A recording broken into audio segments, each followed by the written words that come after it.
Nah, pengendapan inilah yang disebut bahwa itulah amunisi yang nanti bahan untuk diekspresikan. Kalau misalkan endapan ini belum cukup, itu yang disebut dengan endapannya masih prematur. Karena kalau diekspresikan lagi. Walaupun ada diekspresikan tapi kurang. Rasanya tuh kurang. Rasanya kurang. Nah, jika seandainya endapan tidak ada, kita ekspresikan, itu yang disebut dengan kosong. Pak, setiap lukisan yang pian olah pasti ada kayak gitunya kan? Ada. Atau pian ada melukis yang biasa, aku hendak menggambar sungai ya? Iya, sungai lah. Tetapi tetap ada pesan ingin disampaikan. Sebenarnya pasti tetap ada. Karena apa? Baik sadar maupun tidak sadar, karena seniman itu adalah dia merekam. Dia merekam apapun yang dia pandang, apapun yang dia dengar, itu namanya masuk ke dalam kesadaran, itu yang disebut dalam alam bawah sadar lagi. Tumpukannya ke alam bawah sadar. Itu yang disebut dengan pengendapan. Nah, pengendapan inilah yang disebut bahwa itulah amunisi yang nanti bahan untuk diekspresikan. Kalau misalkan endapan ini belum cukup, itu yang disebut dengan endapannya masih prematur. Karena kalau diekspresikan lagi. Walaupun ada diekspresikan tapi kurang. Rasanya tuh kurang.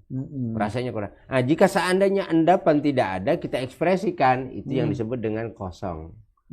Jadi itu hiasan belaka. Betul. Makanya bedanya sebuah lukisan dengan hiasan bedanya seperti itu. Jadi ada ungkapan, walaupun itu disadari si seniman ataupun tidak. Pasti ada. Pasti ada. Pak, kalau pian untuk lukisan ini kan mungkin jumlahnya sudah, kalau pian hitung sudah berapa ratus atau berapa ribu nih Pak, atau berapa puluh? Ya mungkin kalau kita menghitung yang di Jepang aja kan lebih daripada 1.500 ya. Itu kalau yang di Jepang itu orangnya itu aja Pak yang orangnya beli. Satu orang aja. Sudah sampai 1000-an. Jadi dia berdua tapi satu keluarga. Satu keluarga. Namanya Suhei sama Nishida. Boleh kan disebut? Suhei sama Nishida. Dia tinggalnya di Kumamoto, Jepang. Jadi dia datang 1 bulan sekali, ya paling lama ada 3 bulan sekali lah. Dalam waktu berapa? Ya lumayan lah waktu. Biasanya datang ke Kalsel. Datang ke saya waktu itu di Jogja. Datang ke Jogja. Melihat, ngambil. Ada pesan lah Pak, istilahnya mungkin bisa lah mereka misalnya, Pak aku kelihatannya mau minta lukiskan, atau terserah pian aja Pak.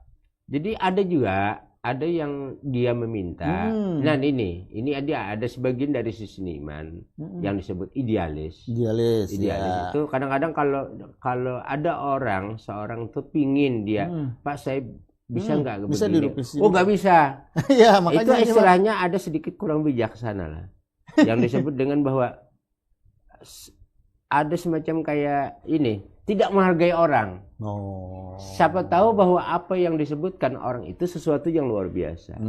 Kan kadang-kadang ada dari seorang yang kita anggap sesuatu itu ini biasa, ternyata itu luar biasa misalnya. Kenapa kita tidak menghargai itu? Download Tribun X sekarang, menghadirkan lokal menjadi Indonesia.